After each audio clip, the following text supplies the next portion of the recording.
Honorable Minister, you have just done such an introduction. Yeah, thank you so much. My name is Ibrahim, Minister of Transport, Works and Infrastructure. My name is Madal Sise, Permanent Secretary, Ministry of Transport, Works and Infrastructure. My name is Mr. Alajiba, Deputy Permanent Secretary, Minister of Transport, Works and Infrastructure. Good afternoon, Usman Jabate, Managing Director, Gambia Ports Authority. Good afternoon, Ibrahim Akoli, Deputy Permanent Secretary, Technical Administrative Transport, Works and Infrastructure. Thank you very much, Honorable Members.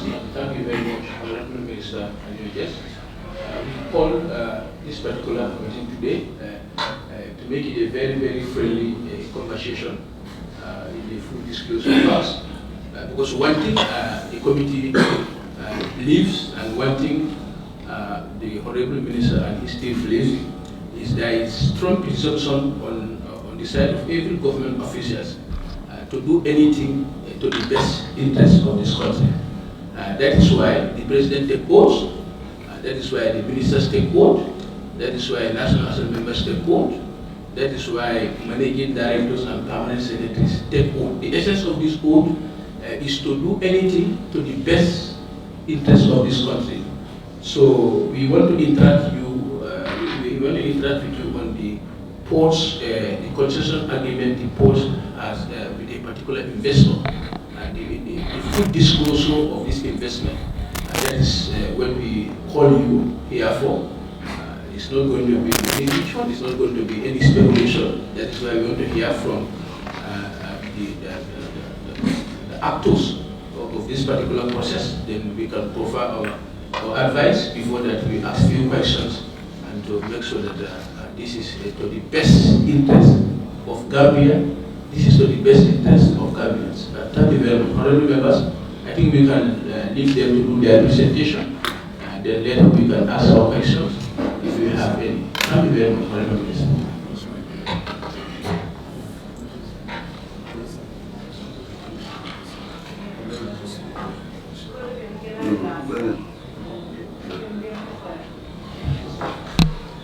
Thank you so much, Chair, and honorable members present here.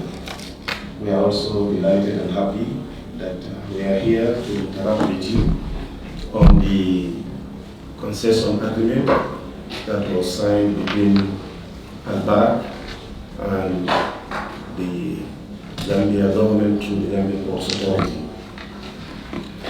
As you may know, since the signing of this agreement, the Gambia Ports Authority has been conducting a series of public engagements with critical stakeholders.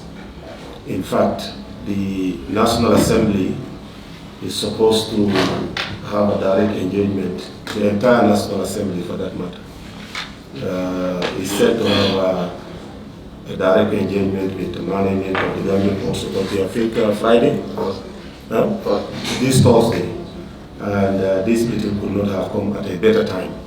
But just to show you how transparent we are in, with this process, even before we were called to come here, a timeline and framework has already been prepared that set out the engagement process. And I think on Friday, the GPA is also engaging the entire media. Because as a government, we have nothing to hide in this. We know that what we are doing is in the best interest of this country. You all know the constraints that are at the Gambia Ports Authority in terms of congestion and in terms of slow turnaround time to clear goods. And as a result, anything that will enhance that, especially through a formidable, robust process, would always be encouraged and welcomed and supported at the highest level. And it is within this context and following a series of studies and the adoption of the Port Master Plan that the Gambia government entered into a negotiation. Well, before a negotiation with the Al-Barak, we did an open tender.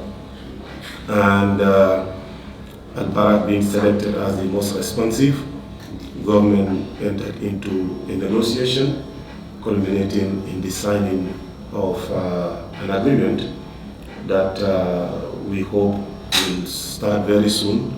As you know, the agreement has still not come into effect. The effective date is January of 2025, but that notwithstanding, looking at the challenges and constraints at the port of Banjul, even the concessionaire is currently working with the GPA to help the authority in settling off some of the constraints and challenges at the port of Banjul. We are happy that this investment is one of the biggest foreign direct investment in the history of this country, and it is all meant to enhance livelihood, to support national development initiative of the Gambia, and to place the port of Banjul among the league of ports that are now also enhanced in terms of infrastructure and also technical management viability issues. We have to note that in the whole of the region where we are now, I think apart from the Gambia and Senegal, there is no other port facility that is run by governments, because this is a very complex process. The dynamics have changed since. You look at even the capacity to divert traffic to your country requires resources, contacts, and also capability. And that is why if you look at Senegal, you look at Mauritania, all the way to Angola, all the ports that are along this coast, apart from Banjul and Guinea-Bissau, I don't know of any country that is having its port run and managed by the government directly. So the private sector comes with its strength, they come with their credibility, they come with their financing, and they also come with their capacity to divert traffic, to increase the volume within your port facility. And it was based on this and many other considerations, including a study by the Royal Custody, which identified serious constraints in Banjul, even if we invest there, that motivated the government to go into this concession agreement and also to develop a new deep sea port in the Gambia. Thank you. Thank you very much, Honorable Minister, for your laying the foundation, let me call it, for laying the foundation for whatever we are going to interact on here. Who is going to be the next speaker? That's the MD. Yes, he will give the overview of the project. Okay. Thank you, Honorable Chair, Honorable Members, and Honorable Minister and colleagues at the Ministry. May I kindly indulge the committee to allow just to give a brief background before we get to where we are, if that is allowed. We are not already able to do this process, so whatever we enhance that is welcome. Okay, thank you, Honorable Chairman. The port infrastructure development were identified way back as 2002, when the port commissioned a master plan through the support of the African Development Bank. And a company from South Korea called Doha Consulting won the contract to develop a master plan for the port of Banjul. The master plan identified capacity constraints in Banjul and the need for investment. Now, since 2002 up to 2008, our government was grappling with various funding options. Because prior to that, the African Development Bank had been the traditional financier of the 3 series of the port development projects. That's the first, second, and the third Banjul project. Now, this is what we call the fourth Banjul project, and we started with that 2002 master plan. But with the rigors of the financing, the negotiations taking long, and the studies that we are needed to complete before we go to access the funding took time. And in 2008, another update was done, and again in 2012, all because of lack of funding. Now, in 2016, with the advent of the new government, I think the initiative was again relaunched for the port to look at ways of improving the infrastructure. And at the time, government decided that the basis of the decision was a 2002 study, updated in 2008 and again in 2012. Maybe the decision factors may have changed, so government decided that a new study must be commissioned. So in 2017, a new master plan was commissioned, and this was prepared by Royal Haskoning of the Netherlands, also through an international tender that they won. And the study was prepared and submitted in 2018. And in July 2019, Cabinet approved the recommendations of the master plan. And the recommendations of the master plan were primary. It looked at the infrastructure investment needs in Banjul and identified 3 components that were supposed to be for immediate investment, with the caveat that if nothing is realized by 2023, Banjul Port will stand the threat of losing business to neighboring countries because of lack of investment. So the 3 components that the master plan identified were the immediate capacity improvement in Banjul. One was to increase the jetty. This is the accommodation for ships by 200 meters so that we can accommodate 4 ocean-going ships simultaneously. The second component was to expand the container terminal within the contiguous zone of the half-life. These residential properties, about 22,000 square meters of space needed to be acquired to expand the new container terminal. And then the third component was to invest in digitalization. So these are the 3 components that the master plan identified, and the investment value was about $131 million US. The master plan also looked at the alternative location of the port of Banjul, but it came to the primary recommendation that the investment that is required from the rule of thumb in the industry would require nothing less than $500 million to do the basic infrastructure like the breakwaters alone, not talking about the support infrastructure. So they determined that the business case is not strong to warrant this kind of investment. That's why it zeroed in on Banjul. From the master plan, then the GPA now started to look at the funding options in the market. And in between, the African Development Bank had also provided grant support of $350,000 US to do a climate risk and vulnerability stress test to look at the sustainability of the infrastructure in Banjul. Now, that climate adaptation and resilience test was done by AAAP, and the test came out with 3 risks that Banjul were exposed to. One is the threat of sea level rise by up to 1 meter in the year 2040, increased precipitation, and sedimentation in the estuary. Because what is peculiar in Banjul is the port is situated in an estuary where, with the ebb and flow of the tide, a lot of sedimentation happens around the area, so it requires constant dredging. So they looked at it and identified that to mitigate this risk, there should be 15% cost overrun for any investment value. So those were the results of the study.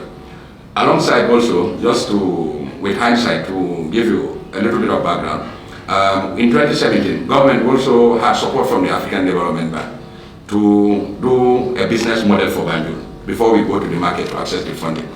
And the funding was received by way of grant, and the Africa Legal Support Facility was the arm of the ADB that was managing the grant support. And they recruited a company from the UK called Mayer Brown Associates to provide the necessary due diligence. And they had in their contract 3 assignments.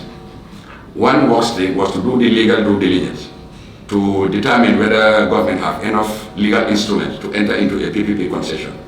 The second work stream was to do a consultancy and develop a market, a business model for Banjul before we can go into the market to access the funding. And then the third work stream was transaction advisory support to go into negotiation up to financial close. Now, when that assignment was given to Mayor Brown, the first work stream, which is the legal due diligence, was achieved. And they submitted a 68-page report to show that from the Ports Act, the GPPA Act, and the PPP operational policy and guidelines, there's enough legislation within those instruments to warrant the PPP concession to be launched. Now, in between, government was also grappling with the other concessionary funding partners, the EIB, the World Bank, and also the African Development Bank, those are the traditional financiers, to look at how to access both concessionary and corporate loan. Now, in March 2020, because of the slow pace of accessing the funding, government again engaged these development finance institutions to access the concessionary loan.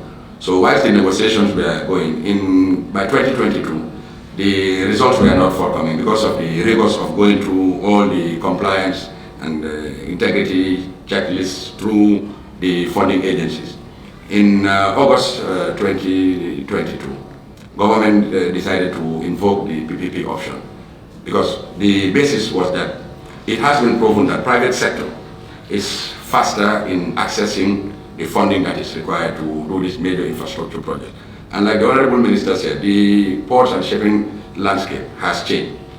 From Nouadhibou in Mauritania, just looking at the west coast, up to about Lobito in Angola, as the Minister rightly said, I think Port of Banjul and Bissau are the only ones in the public domain in terms of ownership and management. What the private sector does is they leverage on the financial resources that they can mobilize quickly, and also because they control the volume, they can direct where the trade goes. So at some point, being a public institution, you cannot survive the competition. And at times you just have to up your game, and that's why access to the private sector was also considered. Again, the study had identified $131 million investment in Banjul over a 20-year demand forecast, because what Royal Haskoning did in 2019 was to produce both a new master plan and a business plan, 2019 to 2023. Now in that, they looked at the funding that is required to take the Port of Banjul to handle the traffic that is anticipated between 2019 and 2038, which is a 20-year horizon. When they looked at it, the government realized that even with that investment, 20 years down the line, these problems will still resurface. And they commissioned a due diligence to develop a business model. Now, Maritime Transport Business Solutions of the Netherlands was awarded a contract through international tender to develop the business model for Banjul, so that we can go into the market and launch and invite the PPP partnership. In November 2023, the Board of Directors of the Gambia Ports Authority gave its decision that the PPP option can be invoked. And in November, government also, through a cabinet decision, informed the GPA through the Minister of Works that the prayer of the board is endorsed for the GPA to explore the PPP option. That's how an international tender was launched in August 2023. 2020, no, the PPP option. Yes, 2022, when the tender was launched to invite international operators to bid for the concession based on the business model that was developed by Maritime Transport Business Services. So now, after the expiry of the tender, 10 international companies, including one local firm, expressed interest to participate in the PPP process. Now, these EOIs were reviewed and 8 were shortlisted and retained to go to the next phase, which is the full submission of the technical and financial proposal. Out of these 8, after the evaluation, 3 were retained as the 3 most responsive bidders. And these are Red Sea Gateway Terminals of Saudi Arabia, and Yale Port of Turkey, and Al Barek of Turkey. In the RFP that was developed through this business model, there were 3 evaluation criteria.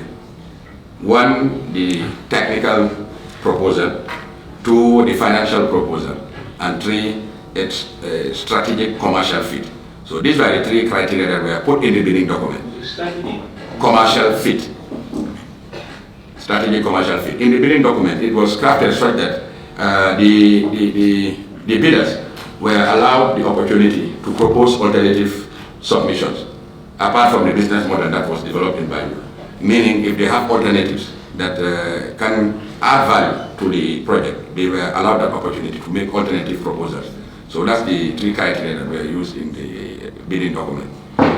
At the end of the evaluation, when the report was submitted to Cabinet, the Cabinet looked. I don't want to put you straight there, but when you give them your return proposal, I think every investor should confine themselves of that.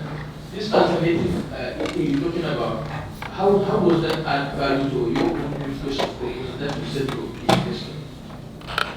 Yes, as I was saying, the bidding document was prepared with on a request for proposal model, yes, in which the investors were required to submit proposals, both technical, financial, and strategic commercial fit. So these are the three areas that they were supposed to make their submission. And they all had the opportunity because this was what was in the bidding document. Okay.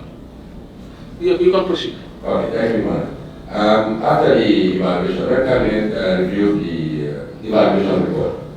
It came to realize that one of the bidders, Albert, had suggested an alternative solution alongside the bill for Banjul.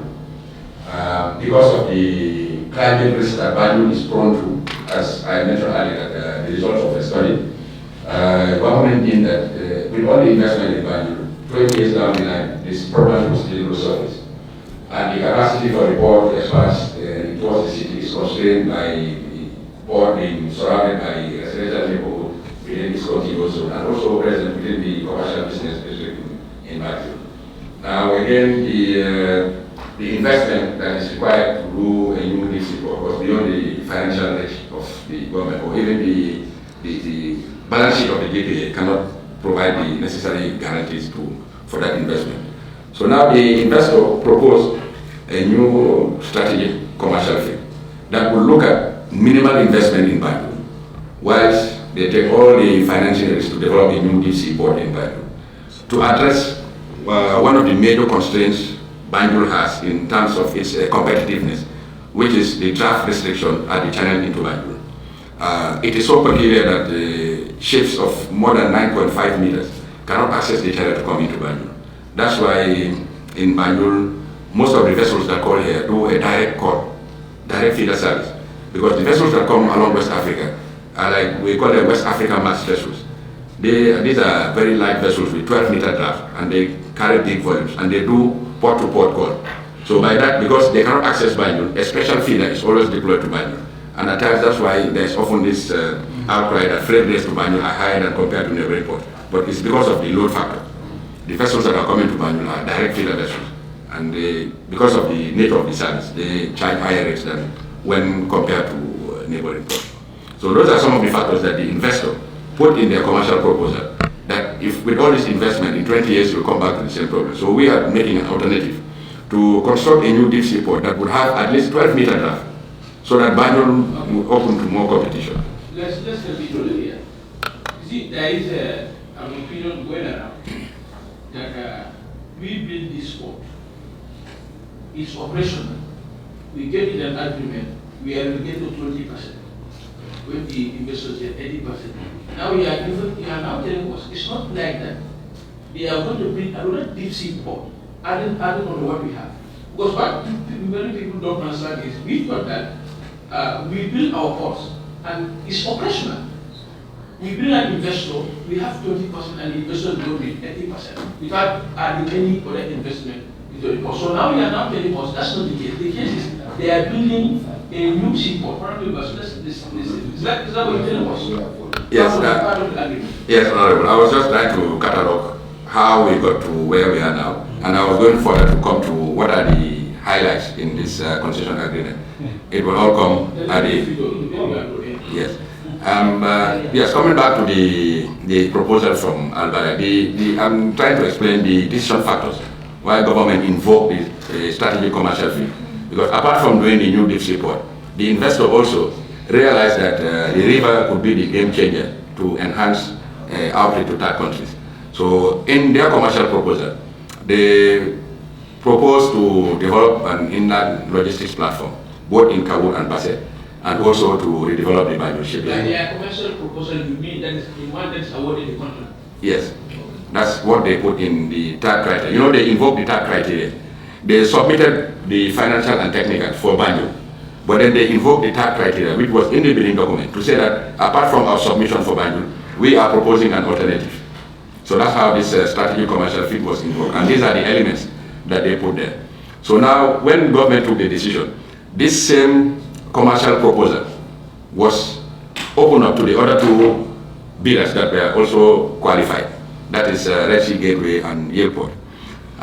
The invitation was sent to them to participate in an SPV model where they will take ownership, equity, and participate in the SPV. Red Sea Gateway replied, but with some conditions. Their conditions were that they would consider investing in the new deep sea port only if the market triggers it. The other bidder, Yilport, declined the offer. So government continued with Albert to request them to submit a commercial proposal by November 2023, which would guide the discussion on how to negotiate with them on this arrangement. And then Maritime Transport Business Solution, which did the business model for Banjul, were also contracted to do transaction advisory support as a continuation of their services to guide government through this process. And their advice was to not to go into the contract immediately, but to have concession heads of terms negotiation. So in February, these concession heads of terms started, and the negotiations ensued in July, on July 11, when the concession agreement was finally signed with Albert. Now, the concession has two main elements. They will do minimal investment in Banjul over a 6-year period, whilst the Sanyang port is being developed. So that's the arrangement with Albert. And government holds 20% equity in the business without putting any financial contribution.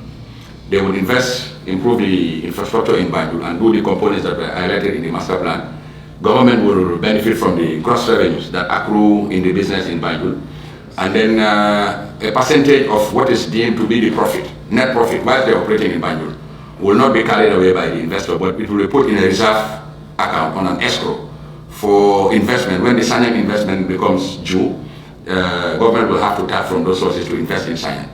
And then the Sanyang project also is going through some conditions precedent, whereby the investor is required to do detailed geotechnical investigation and engineering design to assess the structures that are going to be built in Sanyang so that government can approve those ones. And it's the same arrangement that government will have to have in terms of benefit. And most of the assets, none of the fixed assets will be used by the investor as collateral for the debt financing towards the project. And then on the HR side, all the operative staff in the post will be transferred into the new company. So there is going to be job security. In fact, this was one of the non-negotiable instruments that the investor is required to absorb the whole staff that are working within the operation. And with the opportunity to employ to create even new employment with this investment in the inland ports in Kawur and in Basse, and also the development of the shipyard. So it's a very elaborate process. And the highlights are that government is not making any financial contribution in the investment. The investor bears all the financial risk. And what we get delivered is an improved infrastructure to open up the country to more competitiveness. And the aggregate benefits also would mean that the cost of doing business would be lower in terms of the infrastructure, because we'll be able to attack these big ships that are calling the neighboring ports. With your permission, I would maybe like to stop there for now, unless there are more specific questions. But in general, this is the kind of transaction that the government has entered into Albert. And the contract becomes effective in January, because during the 6 months, we have what we call the conditions precedent period, whereby the investor is required to fulfill certain conditions before the contract becomes effective. One of them they have met even the day before the signing, which is to issue a bond, a performance bond. So we have a series of bonds that would hedge the risk of government to ensure that the strategic national asset is protected in the interest of the country. Thank you very much, MP. Honorable members, MP has spoken. Now it is honorable members to ask questions. But before we go there, MP, my concern is giving the entire management to a foreign investor. We all know what processes: screening, scanning, and all those kind of things. Trusting that to a foreign company, the two things that will not make goods, drugs to come into our country in their like numbers. I will start by what I will say what I started with. Anything we do, there is presumption that we do it to the best interest of this country. That is why I said from the president Now the all principal prison holders to take oath. That is the essence of this oath, that anything as far as our operations are concerned, we're going to do it to the best interest of this country. That's number one. Number two, sometimes everything about government is not profit. Sometimes security is also very important.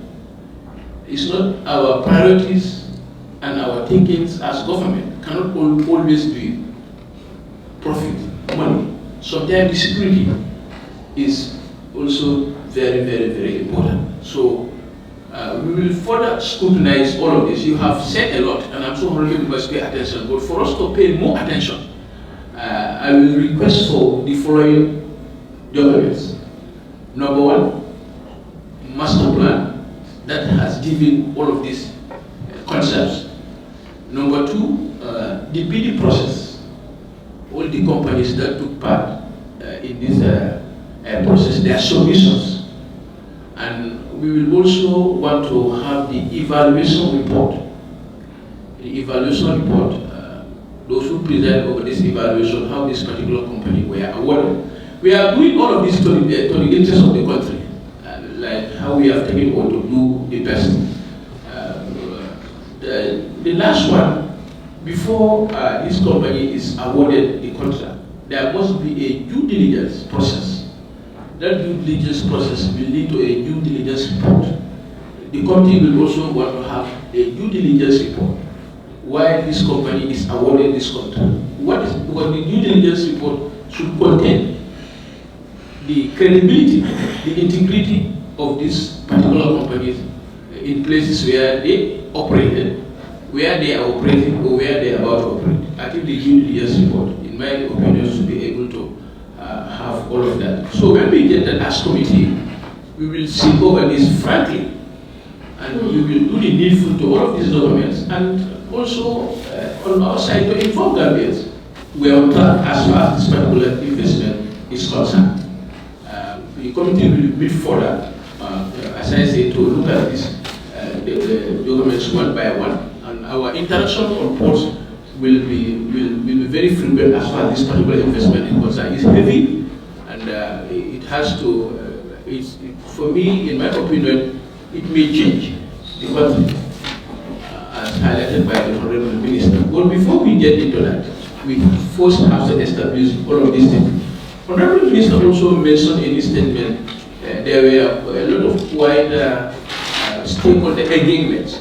The committee will also want to hear, during this engagement, what were the concerns and expectations raised by these stakeholders that were engaged. We also want to hear that, because this is the first time the National Assembly member, the ministry is interacting with the National Assembly on this particular process. But the minister said in his statement there were stakeholder engagements, and during stakeholder engagement, I expect concerns and expectations to be raised by them. So we also want to hear from you what were those issues and expectations that the stakeholders told you people during the process of consultation. So, honorable members, I will stop here for now.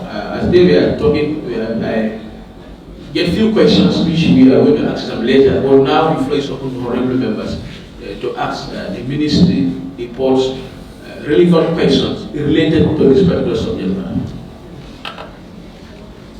Yes, honorable. Okay, yeah, let him answer. Yeah. I think you raised some valid concerns. The one is about the third-party engagements that are already committed in the post in terms of the security arrangements. The investor has committed in the concession agreement to respect all third-party contracts that are already in existence in the port. All the statutory functions that government is fulfilling in the port are outside of the concession scope. So they are there to operate the port, but not to run any scanning machine, not to deliver any cargo, because that's a GRA responsibility. So all these single window contracts, all these stevedoring arrangements with the dock workers, all these operators of private ICDs, all these electronic cargo tracking nodes, all these single window, they are all claused in the contract that this must be respected by the concession partner. It's not going to go into that area, because these are statutory functions. as far as we are concerned as a port, we still maintain our harbour and marine services. Because those are things that government cannot concede to a foreign partner because of the strategic and security interest for government. So those are maintained by the government. And in terms of the stakeholder engagement, yes, it started about 2 months ago, and it started with our own internal staff. We've had about 3 or 4 meetings with our staff just to sensitize them and prepare them for the transformation. And these are all documented. And like you rightly said, there's a feedback mechanism. So from all these engagements, we get a feedback from what are the concerns raised so that we can re-engage, because it's a continuous process, as you rightly said. So from our staff, we engage the immediate community within the port. That is the half-die community. And from there, we also engage the Banjul City Council. And then from there, we also engage the port users community and the government stakeholders. From there, we also engage the West Coast region. In fact, the chairman and the governor were both present in those meetings, and these are all well documented. And as the minister rightly said, in our calendar, it was supposed to be the National Assembly on Thursday at the MoTWI Hotel for a day's sensitization program, just the starting. And then the Friday is going to be all the media houses. So these were things that we had already in our calendar. And Saturday is with the Sanyang community. So these were all, and they are all documented. So from Sanyang, we will fall back and then develop the feedback mechanism so that all the stakeholders, we now do a re-engagement. But basically, the concerns from the staff is about job security, which we have addressed in the concession agreement because it's a non-negotiable instrument. From the Banjul City Council, it's mostly to do with their involvement in the project. But we reminded them that one of the first things we did with the new master plan was to launch what we call the Integrated Port City Development Project. And this was a grant support of $3 million that was provided by the African Development Bank through a request jointly signed by the MD GPA, the Mayor of Banjul City Council, the Chairman KMC, and the Chairman of West Coast Region. And it was a pilot project for the ADB to develop an integrated port city concept. And when the funds were released, UNOPS were appointed as the executing agency to develop this concept, to see how the ports can cohabit with the city so that the city will develop and derive benefit from the port. So those are in place, and that's the basis. We are dealing with the Banjul City Council. With the KM and the West Coast, a lot of issues came from how the community can benefit from this project. And these were all explained, but like you rightly said, we will provide the feedback after the last of the series of the planned activities, which is Sanyang Village on Saturday. Because we have the National Assembly, Public Enterprise, and the trade committees on Thursday. And Friday is all media houses, and then Saturday is the Sanyang community. Thank you. Yes. Thank you very much, Chair. Thank you very much, the Minister and your team, as well as the GM, of course. GM, I was going to ask some questions on job security for our people, but thank God you've already highlighted on that. Our fear is being, of course, taken care of on that. I just want clarification on this issue. It was a few years ago, we saw some residents of Banjul, especially around up that end, being evacuated from their residence to some places in Bakau and other areas in the Combos, as well as the relocation of Muslim Senior Secondary School. Was this expansion part of was it done before the signing of this contract with this Albaret, or was it before the signing of this contract? This I need clarification on it before I, of course, move into or make some comments. On other issues. Thank you. The relocation of the half-day resident, this happened way back in 1993 through a decision of Cabinet to expropriate those areas that were bordering Cotton Street, Hager, and through then Wellington Street as part of the port expansion area. So it was as a result of the Cabinet decision in 1993. And the only condition Cabinet gave at the time was that the mosque in Half-day must remain. So by 1994-96 thereabouts, 3 or 4 properties were acquired because of the financial resources required at the time to do the investment. Then in 2016, the second lot was acquired. And then lately, in 2022, the third phase, which is the complete area, was finally fully acquired. So it happened even before the concession came into place, because government had long anticipated that there will come a time the port will need space for expansion. And the only natural expansion is those residential property. Because to expand seaward would be more costly and has a lot of hydrodynamic challenges because of the estuary. A lot of siltation happens around the shoreline.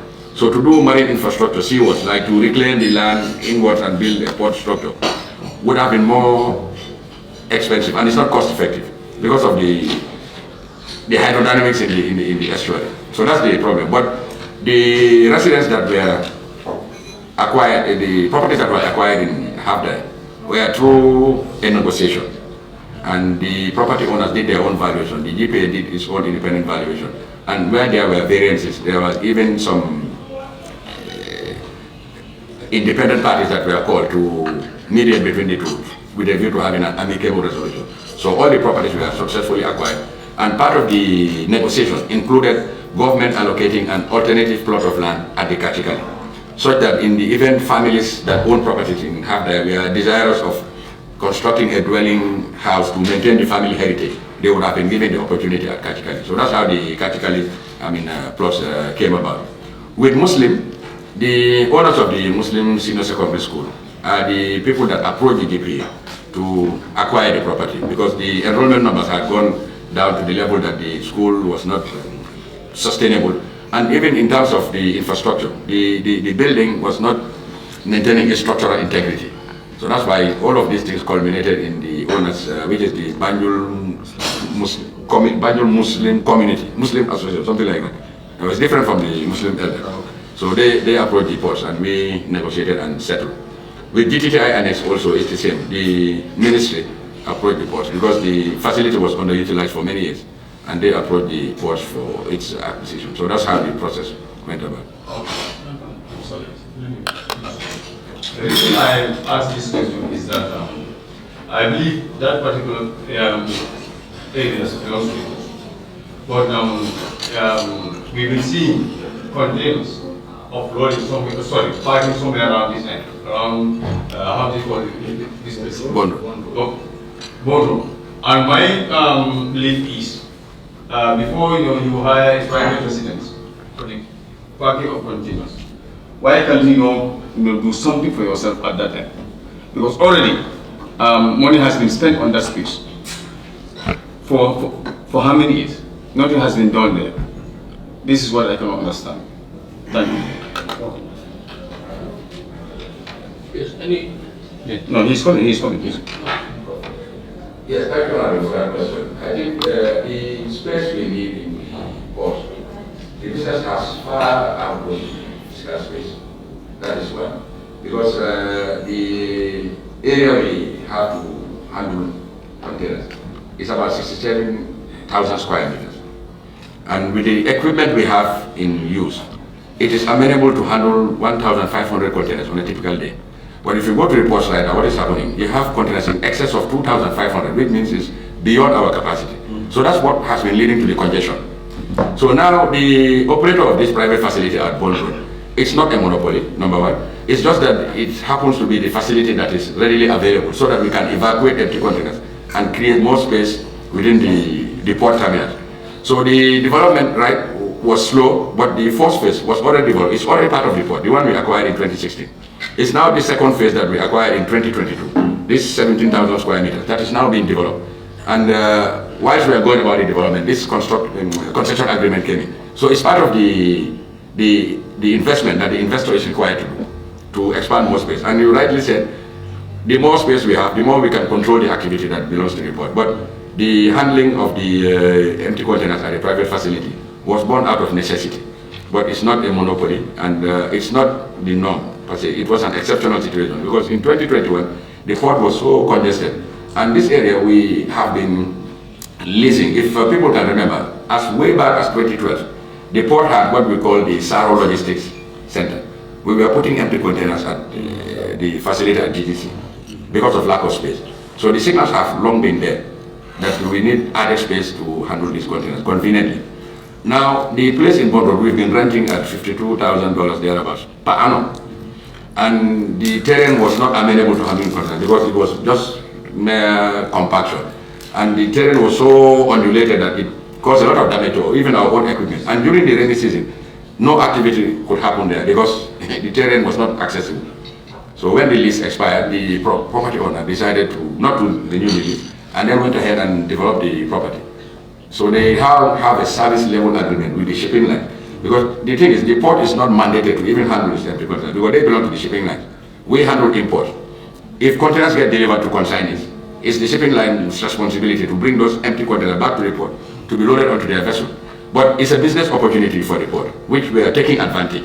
And now, once these areas are acquired, nothing will stop us from creating our own inland depot. And even private individuals who have the financial resources to invest, it's just giving a license to operate. And if you have the business, you can operate.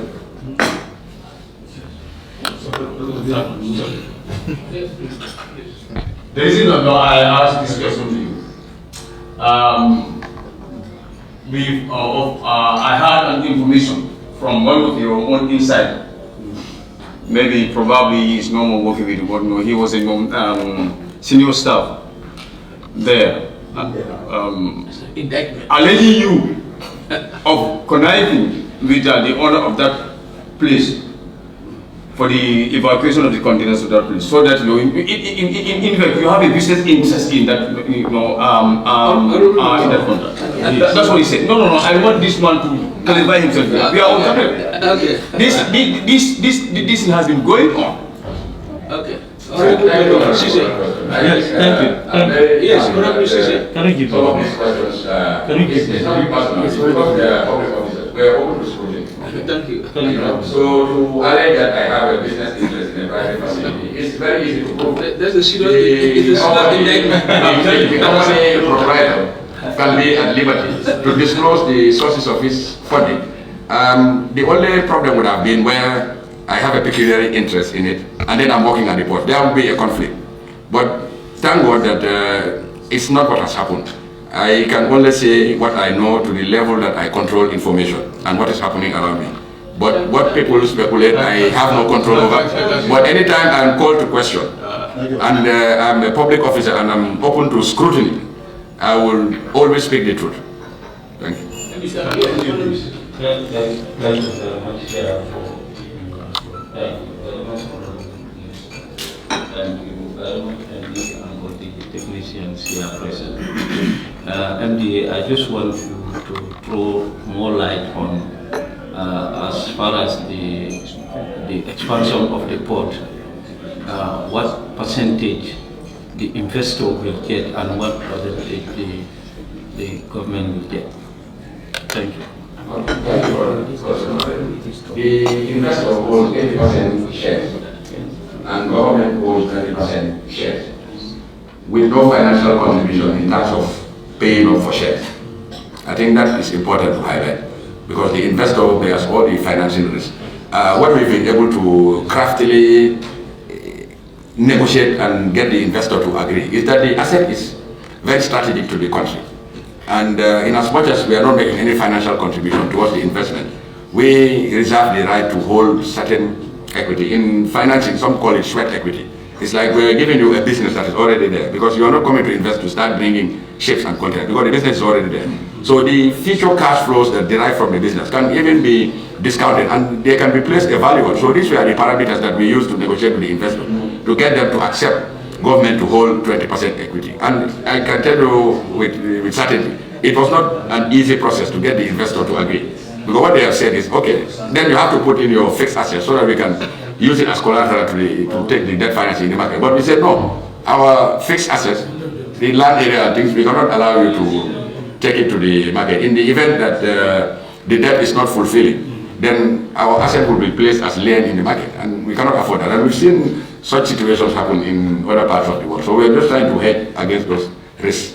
That's why we came to negotiate the 20%. And on top of that, in the concession agreement, there are certain clauses, we call them reserve matters. When you question to the MD, I just want to intervene here because these people are on us that our time is up and they cannot even give us a single minute on top of this now. And they said enough is enough. Now what we do, you go ahead with your public consultation. Parallelly, we have asked for all these documents. The committee will look at this and we will further re-engage you after the complete consultation. Okay? So, honorable members. No, 1 minute. Yes, to be brief. This is why I said to be brief. No, allow me. Okay, yes. Not about then, honorable. Give them back. Yeah, okay.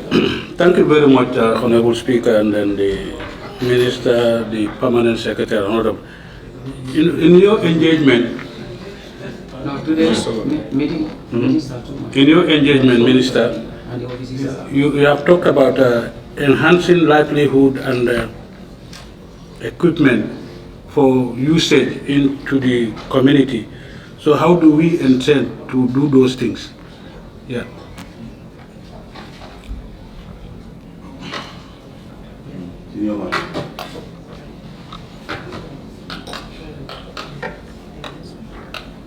Thank you so much, Honorable Kebabaro. As you know, the whole issue of port operation is about providing employability for people with skills and those without skills. And this, of course, will be sourced from the communities that are within the port environment and those beyond. And also, by virtue of the fact that within the ecosystem of the port operating processes, you have a whole lot of economic activities going on. You have truck drivers, you also have even women in the villages who can come and sell food to the local people. You also have value for money in terms of now imports of goods and services will be faster, the turnaround time will be much quicker, and that this can lead to a reduction in the price of commodities within the country, and the overall infrastructure outlay of the port also will be significantly improved. So these are all part of economic benefits that will come directly and indirectly to the state and the people that, that are involved. Yes. Thank you. Honorable Jawara. Thank you very much. No, let me ask you can take the floor. Yes, please. Yes. Thank you very much, Chair, and thank you very much, honorable members. I just wanted to add on top of what Honorable Minister and MD has actually said, is that as part of the implementation of this concession, at the level of the ministry, we have what we call a monitoring and evaluation committee, which is led by the ministry itself. And this committee has already been constituted and is actually comprised of stakeholders. And these stakeholders are critical to making sure that the implementation of the benefits that are actually envisaged as part of the concession are actually realized. And this committee comprises of stakeholders like Ministry of Finance, Ministry of Trade, you have the local government in terms of councils and governors, and then you also have other critical stakeholders to make sure that in terms of the benefits that are actually cataloged in the concession agreement are actually being monitored and actually being realized in accordance with what government has set out. The other thing to also note, I think regarding the question that MD also answered earlier, is that there is also expectation that there will be payment to the government for the movable assets, and also government will be able to receive gross percentage of the gross profits that will be made as part of the port operation, on top of having not to invest any more money going into the port. And we also have to realize that any more investment that goes into the port at the end of the concession period, this is asset that we are going to inherit as a government. Yeah. So this is upgraded or new infrastructure that government will benefit at the end of the concession period. Thank you. Yes, thank you, Honorable Chair.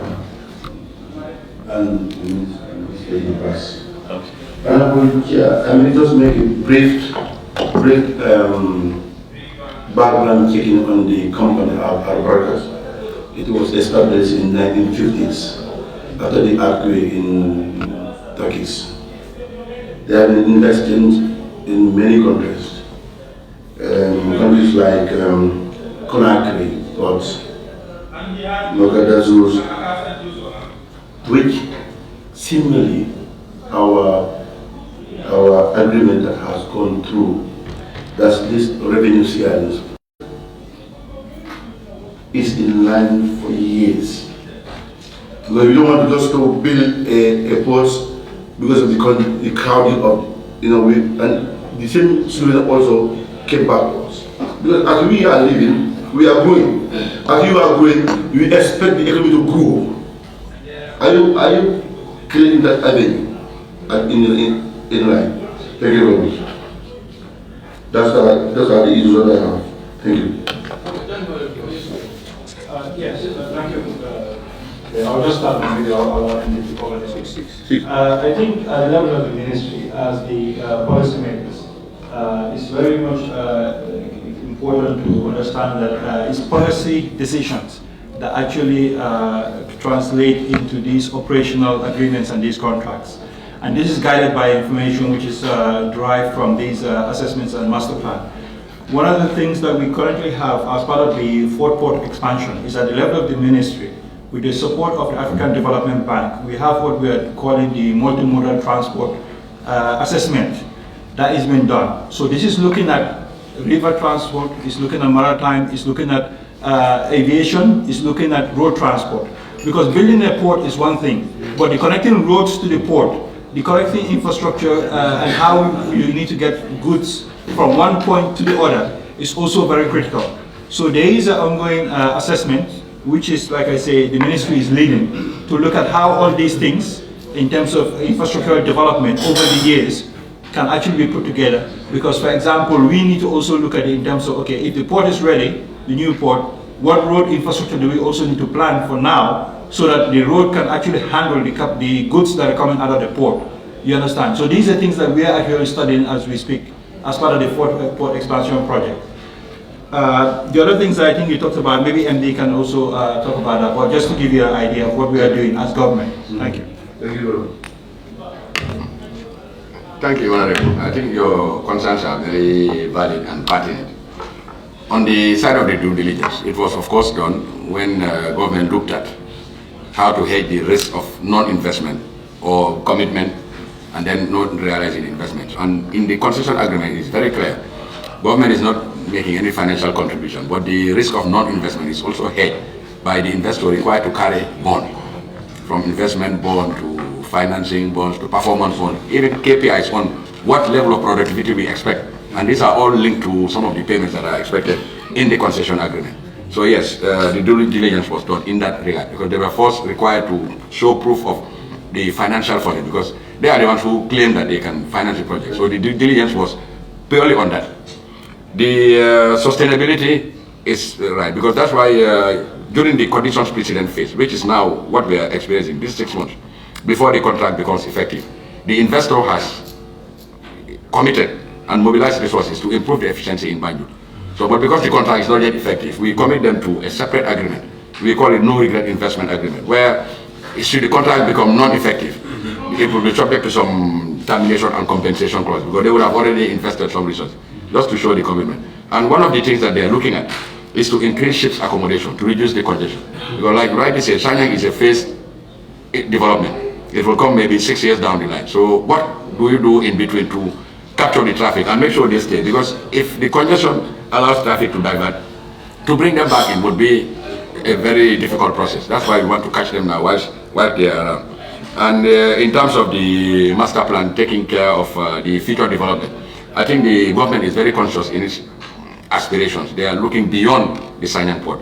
So in terms of the area that is to be acquired in Sanyang, government is looking beyond what is even required only for the port, to look at the ancillary support infrastructure that will allow Gambians to come into businesses that are linked to the port, like the ancillary activity. Sorry, before you go further, how is government acquiring that area in Sanyang? How? It was done by public tender to begin with, to get a land assessment. No, it's more than evaluation. It's an assessment to look at even the SIA, because in this project you need to do an ESIA to look at even the migratory bird species, how they are affected, and if even there is need for restoration of the natural habitat, it will be considered by this report. Maybe the most important aspect is how to compensate and acquire occupants. That is part of the TOR, but the TOR is more elaborate than just acquiring and compensating and acquiring occupants. It's look at the whole environment, how to make sure that the port infrastructure does not negatively affect. And in fact, we are one of the ports that have done climate resilience in our port project. To the extent that in last month we were invited by the climate champions in Africa to do a presentation on how we are doing climate resilience in our port project. Yes, as Gambia, we are the ones who started it. And it's looking at the ADB funding. $20 million was released by ADB in December 2022 as support towards this port project. And it's in that envelope that the new ferry is being procured with the new integrated transport master plan that the ministry has alluded to.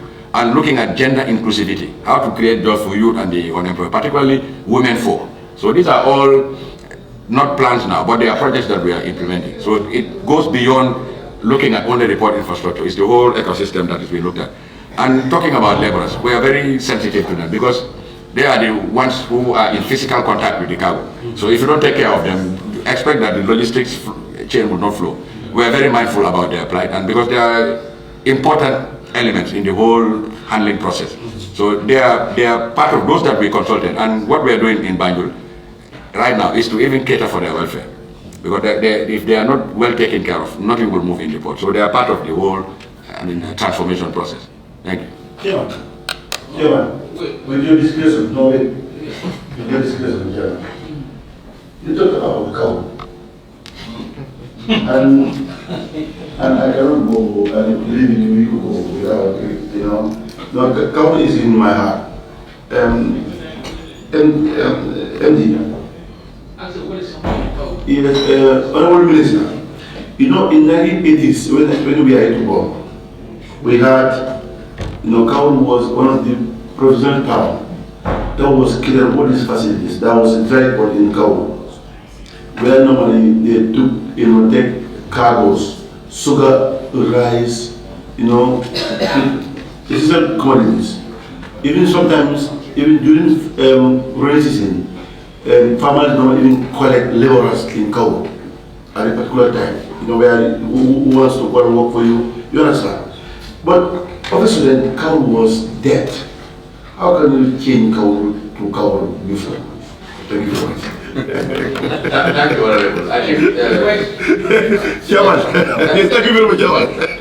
That's why the investment scope under the concession includes the development of not only a dry port, but an inland logistics platform. It's beyond the port. We look at the whole logistics infrastructure that surrounds the port, from banking to storage to property. I mean, all the aggregates that go into running a logistics platform.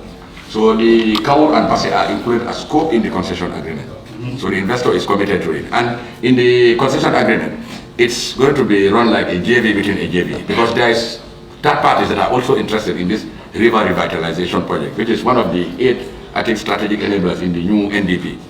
So people like the MCC Compact team and some other private investors, they are interested in this river revitalization component. So they have a space to participate in that investment,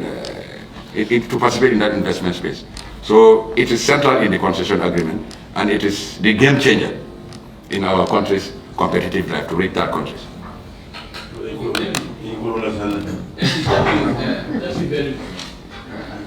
This is a national process.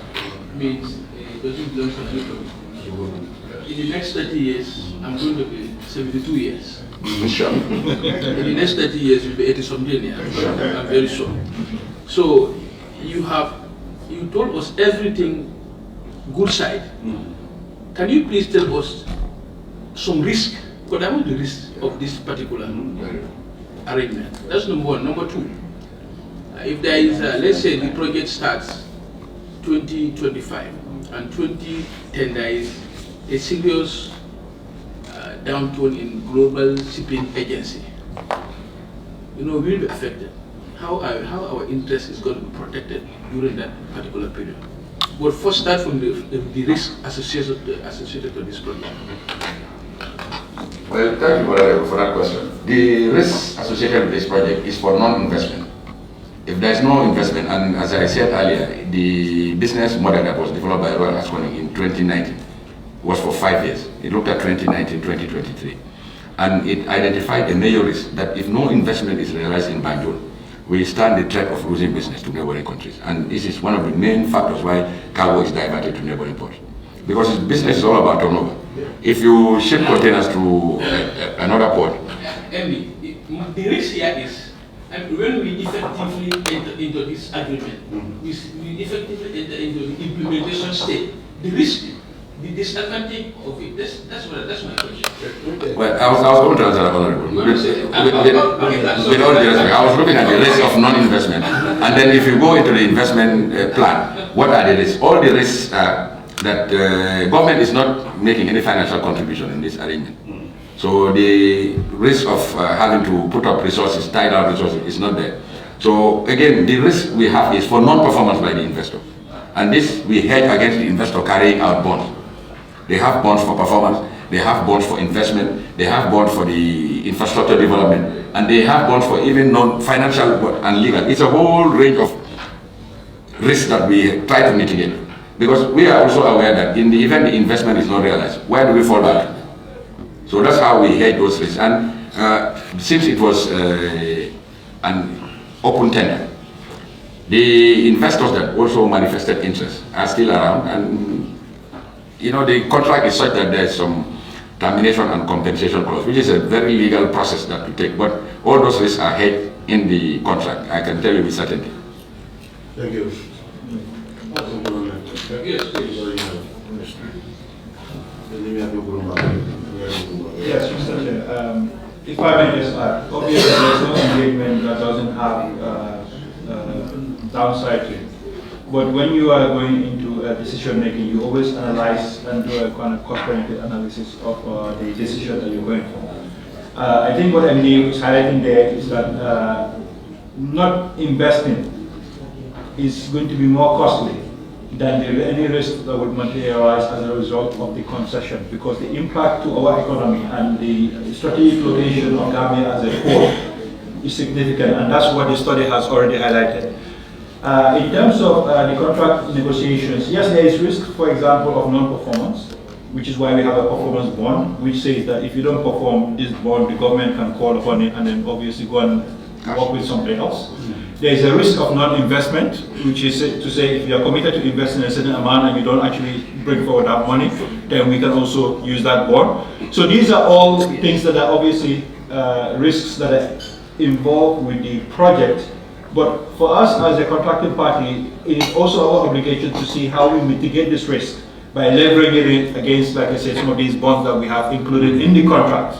And that's basically what we can do as a way to actually have an option to be able to realize some of these things. For example, one of the things we have been looking at is, if you look at, for example, one of the countries we have understood is Cuba.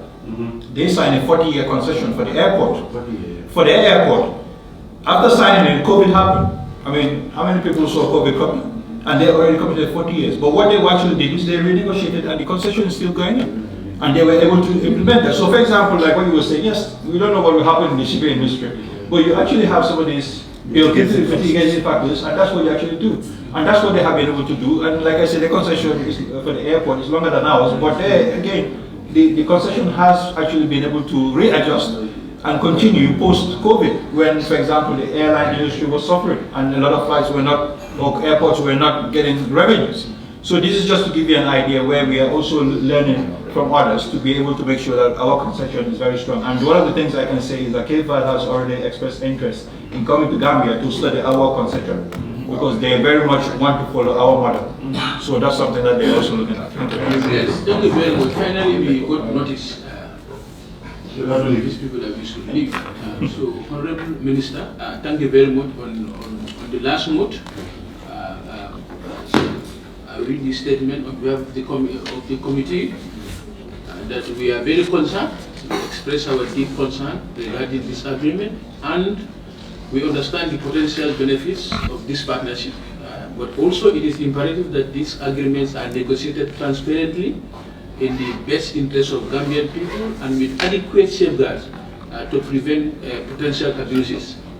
We urge the government to conduct thorough review of the contract and ensure that it aligns with our national development priorities, addressing environmental concerns as well, and provides for fair compensation to Gambian people who might be affected by this project. I'm happy that you mentioned about Sanya.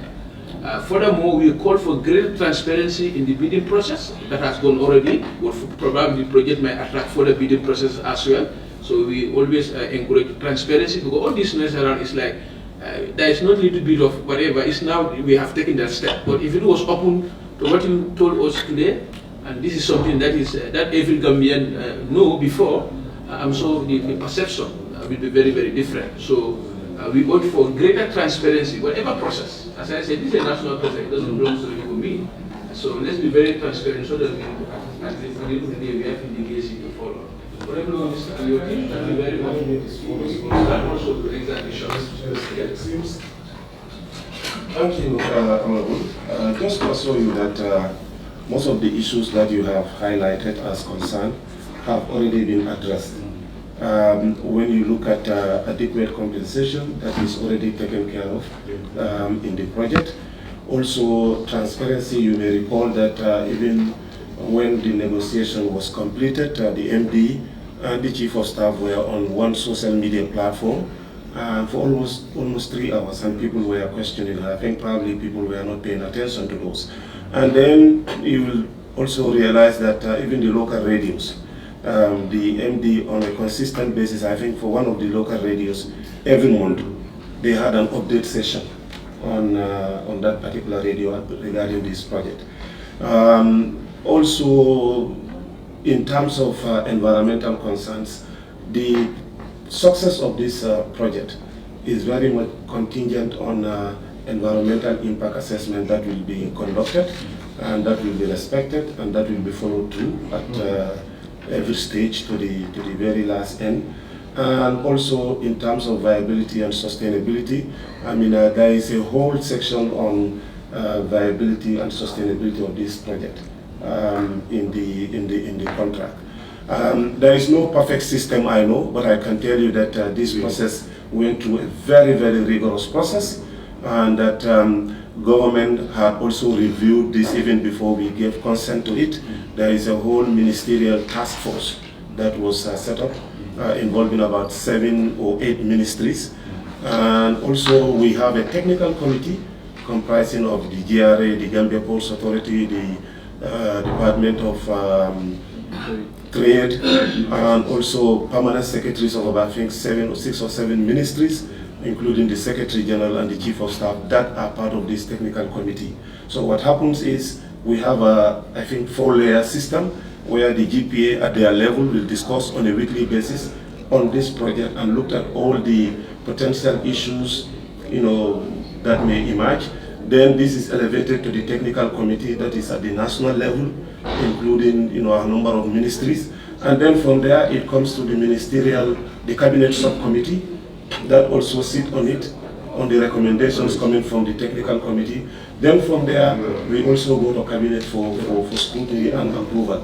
So really, and in order to enhance transparency also, that is why the engagement process also includes the National Assembly and then also the media, so that, you know, in addition to the final beneficiaries who actually will be in project implementation areas, including the councils and also the local communities, the VDCs, they are all involved. And even critical stakeholders like the drivers and a whole lot of stakeholders. So we see this as a very important national project, but we also are cognizant of the fact that as public officials, when we are doing this type of things, we ought to be very open, and that is part of this process. And we will continue to, you know, listen to opinion that can, you know, bring in better implementation process and strategies about this project. Thank you so much. Thank you very much. No, now these people, their patience is already exhausted now.